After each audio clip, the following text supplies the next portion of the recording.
വയനാട് മുണ്ടക്കൈയിലെ ദുരിതബാധിതർക്കായി ദുരിതാശ്വാസ നിധിയിലേക്ക് സംഭാവന നൽകി പല്ലശ്ശന പഞ്ചായത്തും ഭരണസമിതി അംഗങ്ങളും. പല്ലശ്ശന പഞ്ചായത്ത് 5 ലക്ഷം രൂപയുടെയും ഭരണസമിതി അംഗങ്ങളുടെ വിഹിതമായി 34,700 രൂപയുടെയും ചെക്കാണ് കൈമാറിയത്. Panchayat president L Sairadha, secretary A Anupama എന്നിവരിൽ നിന്ന് കെ ബാബു MLA ഏറ്റുവാങ്ങി. ഈ പ്രളയക്കെടുതിയിൽ ഏറ്റവും ദുരിതമനുഭവിക്കേണ്ടി വന്നത് വയനാട്ടിലെ ജനതയാണ്.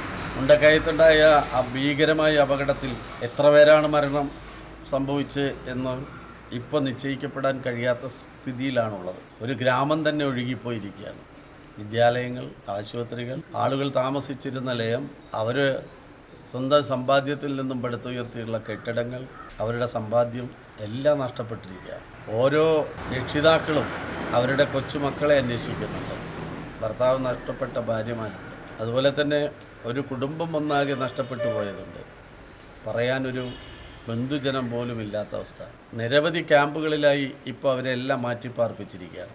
ഉരുൾപൊട്ടലിൻ്റെ ഭാഗമായി അപകടത്തിൽപ്പെട്ട് ചികിത്സയിലിരിക്കുന്നവരുടെ എണ്ണവും വളരെ എണ്ണത്തിൽ കൂടുതലാണ്.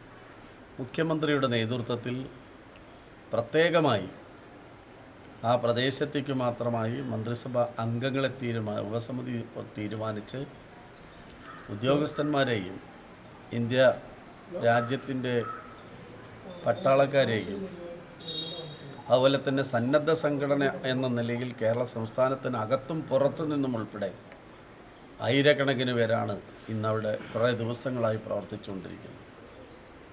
ആ പ്രവർത്തനങ്ങൾക്ക് മാത്രം എല്ലാവിധത്തിലുള്ള സഹായങ്ങളും ജനങ്ങൾ ഒന്നിച്ചൊഴുകി എത്തുന്നത് പോലെ തന്നെ സഹായവും നൽകുന്നുണ്ട്. പക്ഷേ ആ ഒരു ഗ്രാമം പുനർനിർമ്മിക്കണമെങ്കിൽ ഇനി നമുക്ക് ആവശ്യം CMDRFിലൂടെ മുഖ്യമന്ത്രിയുടെ ദുരിതാശ്വാസ നിധിയിലൂടെ കോടിക്കണക്കിന് രൂപ സ്വരുക്കൂട്ടിയേ മതിയാവും. ലോകത്തെമ്പാടുമുള്ള മലയാളികളും മറ്റ് സ്ഥാപനങ്ങളും അതുപോലെ ഇന്ത്യയിലെയും വിവിധ സ്ഥാപനങ്ങളും വ്യക്തികളും മഹാമനസ്കരായ മനുഷ്യരും ഒരുപോലെ സാമ്പത്തിക സഹായം മുന്നോട്ട് വരുന്നു എന്നത് അവിടെ ഉണ്ടായ ദുരന്ത മുഖത്തിൽ അവർ കണ്ട കാഴ്ചയുടെ ഭാഗമാണ്. അതിൻ്റെ ഭാഗമായി പല്ലശ്ശന ഗ്രാമപഞ്ചായത്ത് ഭരണസമിതി എടുത്ത തീരുമാനമാണ് CMDRFിലേക്ക് 5 ലക്ഷം രൂപ സംഭാവന ചെയ്യുക. അതിന് ഗവൺമെൻറ്റിൻ്റെ എല്ലാവിധത്തിലുള്ള നന്ദിയും കടപ്പാടും അറിയിക്കുക.